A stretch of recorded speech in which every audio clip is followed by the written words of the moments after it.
Real Madrid and the Champions League make for a great love story, but it was between 2016 and 2018 that the Merengues really took over Europe. A Dantes collective, strong men in every line, and at its head, an exceptional leader of men. How did Zinedine Zidane build one of the greatest Real teams in the history of football? Flashback to 2014. At that time, Zidane was already on the Real bench, but as assistant to Carlo Ancelotti. Together, the two men led the White House to its 10th Champions League success, as Madrid had not played in a final for 12 years. After winning the Copa del Rey for the last time, however, they began a short descent into the abyss. After being eliminated in the Champions League semifinals, second in La Liga behind Barca, and eliminated in the last 16 of the Copa del Rey, Los Merengues finished the season in second place. The Merengues ended the 2014-15 season without winning a single trophy. Ancelotti was sacked, against the wishes of the fans. Though the name of Zidane came to the mind of the Madrid management, it was Rafa Benitez who finally took charge of the team. Under Benitez, the White House made one of the worst starts in La Liga in their history, culminating in a 4-0 defeat to Barca. Benitez was sacked. The Double Z took over the reins of afar from spectacular Real. At the time, the Frenchman's experience on the bench was limited to Castilla. The Maestro's performance with the capital's youngsters was not, however, flamboyant. But can anyone really doubt Zizou's abilities when confronted with the egos of Real?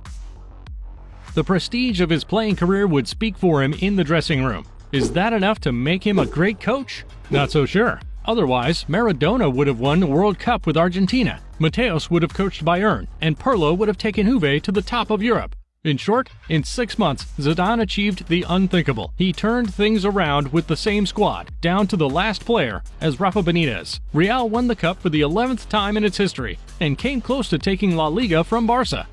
The Double Z owes this remontada to its management of men and the dazzling performances of a certain Cristiano Ronaldo. He was below his usual standards with Benitez in command. CR7 became a real monster of efficiency under Zidane. The evidence? Champions League quarterfinal first leg in April 2016. Real were stunned by Wolfsburg and were on the verge of elimination. In the return leg, Cristiano scored a legendary hat-trick to keep the White House alive on the European stage. To play at the highest level, CR7 has shown throughout his career that he only needs one thing: that you trust him. This detail did not escape Zidane's notice. A few praises during press conferences, couple jokes on Ancelotti during training sessions. The least we could say is that Double Z's seduction operation to renew contact with the star of his squad worked like a charm. The two Ballon d'Or winners forged a solid relationship, which would allow Zizou to preserve the Portuguese before important encounters. For example, in April 2017, Ronaldo missed 3 La Liga fixtures. In return, he scored 5 goals against Bayern in the European Cup quarterfinals. The following year, it was a repeat performance. Prior to facing Juve in the Champions League quarterfinals, Zidane sat Ronaldo out of the league. The result? A double and a backhanded finish that went around the world in less than 24 hours. Zidane found the button to press to make Ronaldo go into ultra instinct mode. But of course, he is not the only danger in Madrid's attack. Alongside him are Karim Benzema, who formed a brotherly relationship with Zizou, and Gareth Bale before golf became his main focus.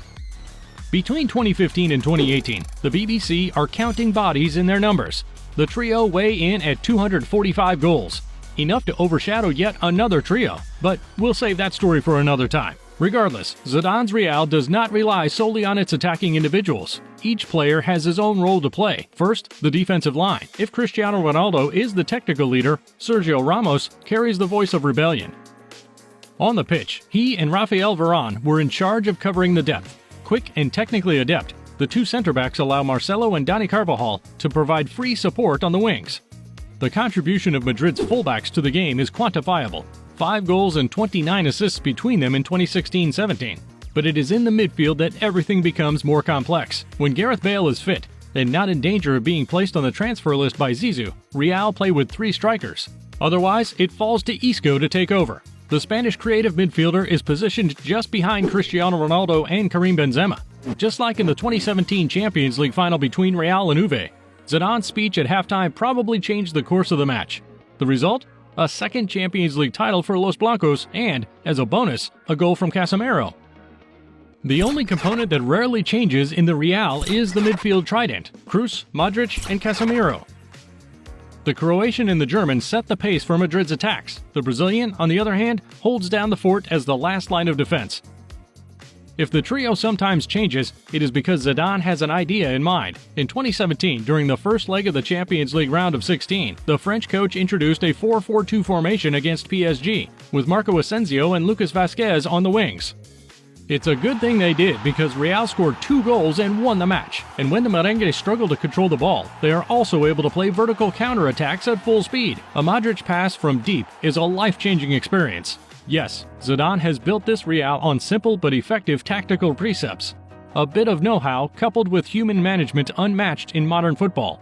But all good things must come to an end. If in 2016 Zidane is one of the few coaches to win a cup in his very first season, alongside Guardiola and Di Matteo, only 2 coaches have managed to win 3 Champions Leagues. Bob Paisley with Liverpool and Carlo Ancelotti, one of Zizou's mentors, with AC Milan and Real Madrid. But 3 Champions Leagues in a row? No one has ever done that before. On May 31st, 2018, Real faced Liverpool in the final. The man to beat is none other than Mohamed Salah. 10 goals in C1, 32 goals in the Premier League. No problem. Sergio Ramos will handle it. We'll skip over the method. Keylor Navas, one of the most underrated players in this Madrid squad, will be imperious on this line. Unlike Loris Karius, who will have a difficult time, the keeper first drops a pass to Benzema. Sadio Mane equalizes. Then Gareth Bale lit up Kiev's sky with a backhanded shot that was almost as good as Ronaldo's. The debate is on. The Karius show did not end there. The German goalkeeper fumbles and concedes a clinical shot from over 25 meters out delivered by Gareth Bale. The Welshman single-handedly upset the final and added Real's name to the list of Champions League winners for the 13th time. To everyone's surprise, it was at the summit of Europe that the Double Z decided to bow out. Well, no matter how true that is, it wasn't for very long. In March 2019, he made his return to the Spanish capital, but everything changed. But Cristiano Ronaldo was no more. Ramos, aging and regularly injured, along with Marcelo, the backbone on which Zizou had relied to build his vision for Real, had faded. In contrast to the memories of one of the greatest footballing sagas of all time. And for you, which of the Real Madrid teams is the greatest in history? Thank you for watching our video. If you liked it, don't hesitate to talk about our channel around you, to like, share, and subscribe. See you soon for a new video. Ciao!